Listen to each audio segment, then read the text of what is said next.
This video will talk about the principles of programming, logic and verification. So why are these topics important? I'm sure that you've encountered one of these types of error before. But the importance of the topic goes beyond everyday applications. Imagine what would happen if an airplane were to encounter an error mid-flight and shut down, or the same for a nuclear power plant. This would lead to large-scale catastrophes. The research area for these topics is mainly about creating mathematical proofs for programs to test if they run correctly. When a program is created and becomes packed with lots of different features, bugs, errors, can penetrate the code unseen. In order to verify the correctness of a program, a method was created called composition.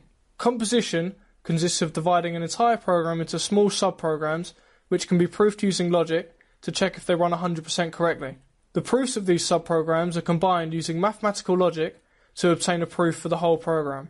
Let's look at an example. Let's say we want to verify if a self-driving car system will crash. The cars can move, enter and exit a highway and change lanes. To make the problem harder, let's assume that the cars have just local sensors, i.e. they know just the velocity and position of their closest neighbours. The question is, what happens when a car wants to make a change? This could cause a crash. So let's start with the basic case with just two cars. We have to assure that the cars don't crash. So the blue car has to make the decision, can I accelerate now, based on the position and velocity of the red car. This would be a sub-program. Now let's add more complexity. Let's suppose there is a car on another lane that wants to go into the middle lane. One possible solution would be to ask the blue car to slow down or the red car to speed up. This can be a locally safe decision, but when we look globally, we can see that there might be another car that wants to change to the middle lane further ahead. And now the red car would receive conflicting requests. It's being asked to speed up and slow down at the same time. This is an issue that we wouldn't have come across when we check the program locally, but it does come up in a bigger perspective.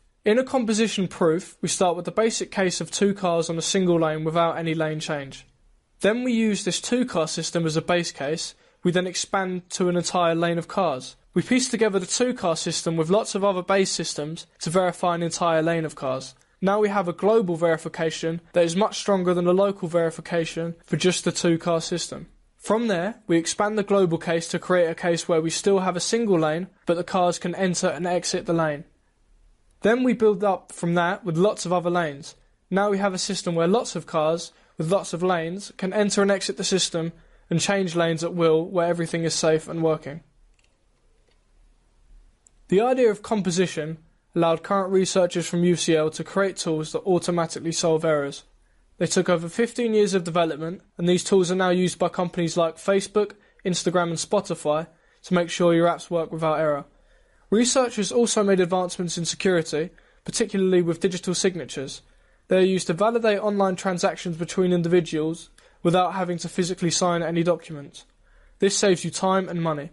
The topic of PPLV has a bright future, making steady advancements to fully automatically correct errors in program. This will save time for developers and could also improve your safety. So the next time you go on a trip to Ibiza with the squad, you'll know what brought you there safely. Thank you.